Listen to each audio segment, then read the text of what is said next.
Well, this is a real illustration of Western imperialism, hypocrisy at the highest level.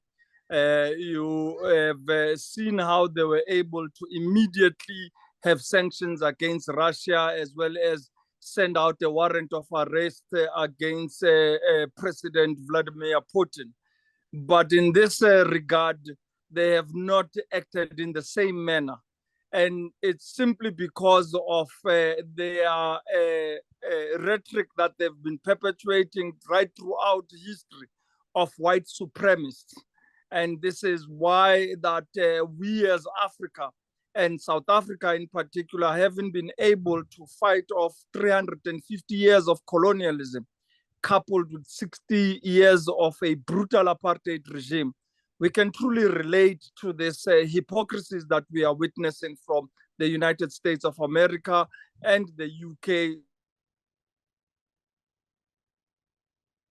It comes as no surprise to us that they have not put sanctions on apartheid state of Israel, and they have not even issued a warrant of arrest for Netanyahu and his war cabinet of criminals. Well, we can truly relate as South Africans to what the people of Gaza are experiencing today because of the past that we have experienced as South Africans.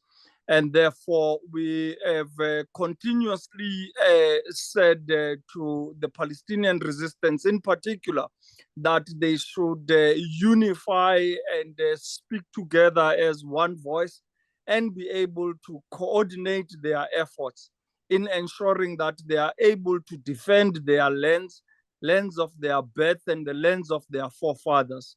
It is resist the occupier, to resist the aggressor, and to resist the settler colonialist, same as we did in South Africa. And therefore, we say that from our own chapter and our own experience that the struggle for liberation is waged on many fronts, not only on armed resistance, but we need to ensure that civil society internally in Gaza as well as in occupied territories continue to protest, continue to march, continue to facing the enemy in protest and in marches. Motivate the 6 million Palestinians in the diaspora to be active participants and ambassadors of their own struggle for liberation. We did the same here in South Africa, that many of our artists that were abroad, such as Miriam Makeba, Hugh Masekela, became our ambassadors of our struggle for liberation. And therefore, we need to ensure that that can, through the electronic intifada, send out that are being meted out against the Palestinians in Gaza and all over occupied Palestine. But also, most importantly, is to ensure that through the protests that we have now seen throughout all cities around the globe, we are able to coordinate our efforts, work together as one, to finally collapse the apartheid state of Israel.